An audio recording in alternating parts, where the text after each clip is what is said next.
Great, Series 3, yeah. Cool. All right, well, ladies and gentlemen, welcome back. Currently tied up now 1-1. No, wait, is it 1-0? I'm so brain dead at this point. It's 1-0. Yeah, sorry. I forgot this is a fresh series that we just came off. That was a pretty long game, if we're going to be honest. But currently 1-0 in at the moment in favor of ToD. Yeah, this is our 11 and 17 minutes casting for Rifkin. Sorry, guys. And we're going to start seeing some flubs here and there. And I am going to try my best to nail First Blood this game. But on Overgrowth, a new map.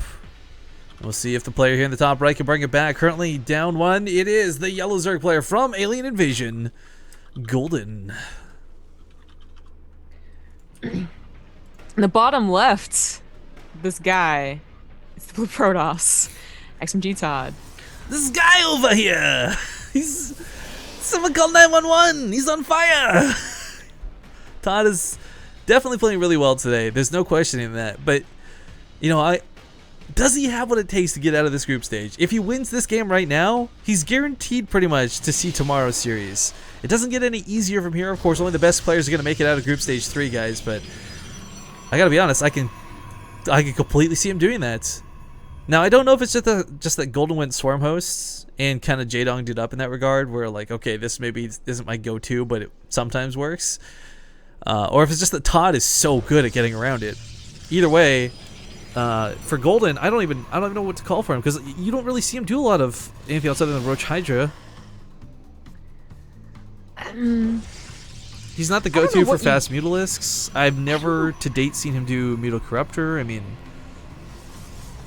like, if you're Golden right now, what are you thinking? I mean, well, I always feel like we don't have that good of a grasp. We have a grasp on what a player might be thinking after a game. Like, if it was a build order win, maybe they're not so upset because, hey, build order wins happen. Well, I mean, in fairness to a lot of that's just kind of filler talk anyway.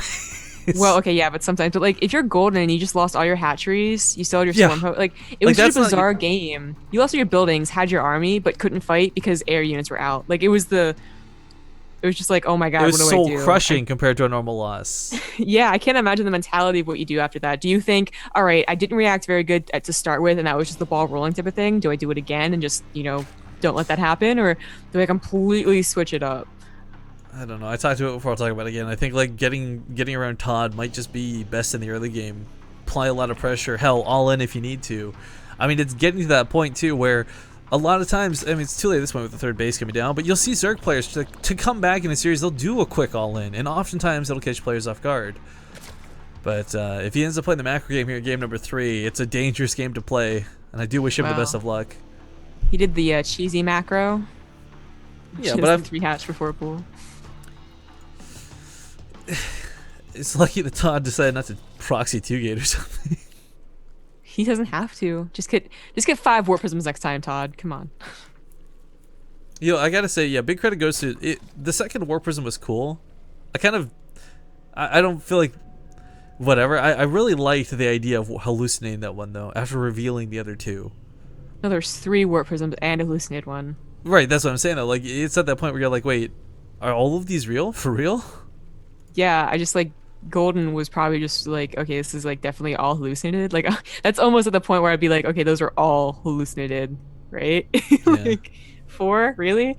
But yeah, so where it's gonna be very. I am really looking forward to like at first I was looking forward to Golden looking strong against ToD because of different style, and now I'm just looking forward to seeing if he has anything against ToD right now.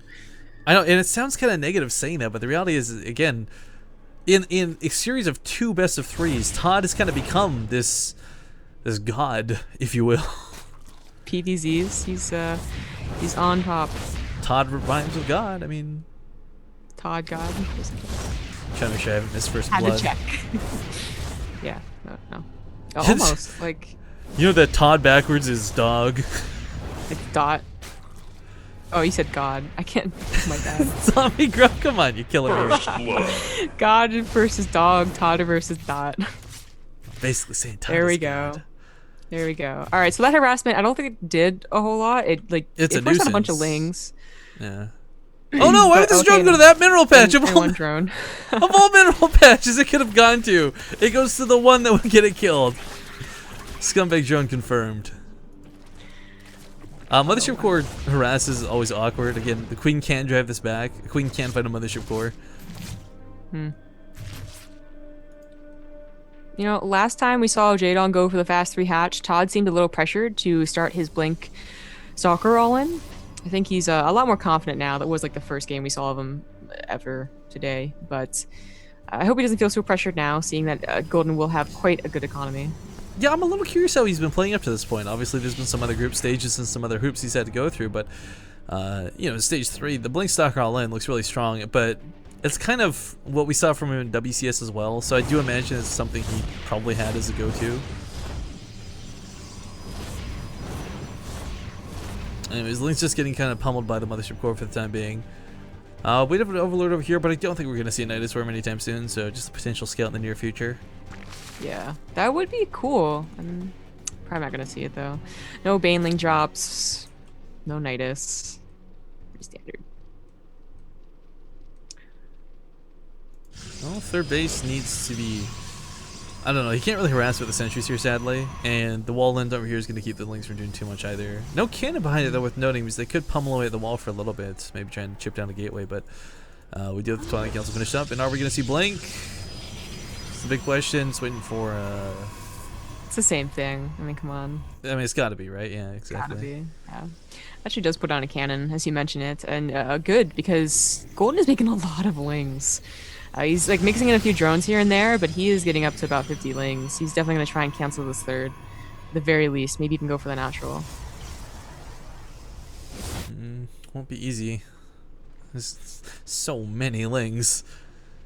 It's a lot. It's a lot. The +1 weapon armor is not going to be finished, unfortunately, but that's nice pretty donut. good force fields. I like that, but the thing for Golden is you could have just disengaged from this. Those sentries aren't leaving the force field anytime either. There we go, realizing that perhaps at the last second. As these dissipate, a recall goes off out of ToD. That's kind of a cute way to save those. But that also opens up the third base, potentially. Yeah, not with a cannon and just a few zealots in good positioning, so that was probably the best move he could do. We don't usually see that. But he saves all the force field energy now, so any follow-up attack that could be deadly to no energy force field sentries is... Well, now it's going to be maybe a Nexus down instead of force field energy down. Now save it. He has force field to save the Nexus. There you go. Yeah, and Zealots even live. Wow, it was for sure positive those were going to die, but I kind of mentioned this before I go last time. Like his best bet might be to just keep applying that pressure, and right now his drone count is doing all right. The more he pressures this third, the more force fields get burnt, the more engages he can try and take. Unfortunately, the wall is not exposed like sometimes it would be. Lings are getting on top of this. They do have 1-1 worth noting, but some are segmented off like cages. Oh gosh. Yeah, that's weird. The cages, exactly. Some of them will escape. Maybe these ones will escape too. Yeah, there you go.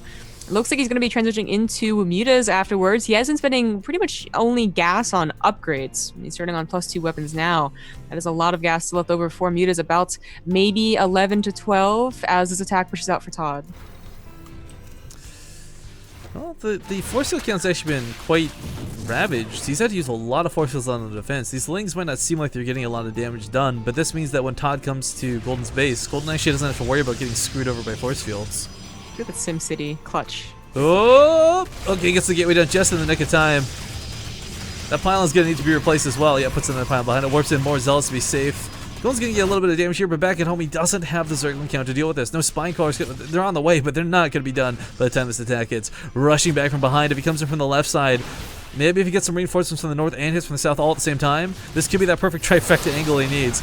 Lings are going to be force fielded out, more reinforcements flooding in from the south, even more force fields out of top, but now he's pretty much dry. This is the difference of having 7 more walls behind us versus being completely out of energy, and that seems to be the case for these force fields. These Lings, well, they don't... I think he want to be called? No, actually. It's just barely on the Lings. Yeah, just barely. The positioning of the zealots was a little too good, but the spine crawlers were up. This was kind of a key thing they need to buy a bit of time for. And even snipes off some of the zealots really nicely. Those 9 Mutalisks, are they rallied to the army? 13 rather, or are they going across the map? Is the big question. I don't think ToD has scouted this at all. He sees a lot of Lings though, so he can't be thinking. He's probably got in the back of his mind like maybe it's gonna be mutas, but he's not actually scouted the spire. You know, it's really unfortunate. If Golden had those level 2 weapon upgrades for the attack, that may have been a little bit different. Because again, ToD just those weapons, but he doesn't get the armor upgrades on his units. These spine crawlers trying to reposition at a very bad time. Oh god. Oh dear. Mutalisks coming in as well, but one at a time. needs to get in here, just snipe off that warp prism, cut out the reinforcements that has to engage the army first, and that's what's really going to make this so tough. Too many zealots on the ground, currently 20, and even the Mutalisks, even if they clean up every stalker in every century, it's going to take a year and a half to clean up this many zealots with this few Mutalisks. He's got to get the warp prism to stop those stalker reinforcements, so maybe the Mutas can actually clean up this army. I don't believe there's any recall energy left. There is not, but ToD, he's feeling pretty confident with this army that he has. Oh, again, the Mutalist trying to get to that number, trying to bulk up to 19 is really not a bad count. But there's like no support underneath this. The Zealots make sure of that. Mutalists are forced to engage on top of the Zealots instead of A moving into the Stalkers. Golden's going to turn around and go for an attack across the map, but I don't know that he's got the potential to do damage. There's 5 sentries over here. I hate to say it, but I think Golden might just be going down here. I think so as well. Definitely going to lose this layer. Luckily, the Spire was not touched, so should he go for a base trade? I mean, you can try. I don't think it's going to work, but he's going to be able to make more Mutas. It's the only thing he can do, and like you said, it's probably not going to work. This means, what, Golden versus Jaedong next, then? Yes, because Jaedong apparently just wrecked Yoda, according to Twitch chat. Oh, that's cool. I don't know if that's true or not. Don't trust Twitch. Not you guys, DreamHack. Well, that could be interesting. He will take out the 3rd base here of ToD. Again, the army supplies are just too vastly different. These Stalkers are going to have to be got completely out of position, and that's going to be hard to do, especially because they have Blink.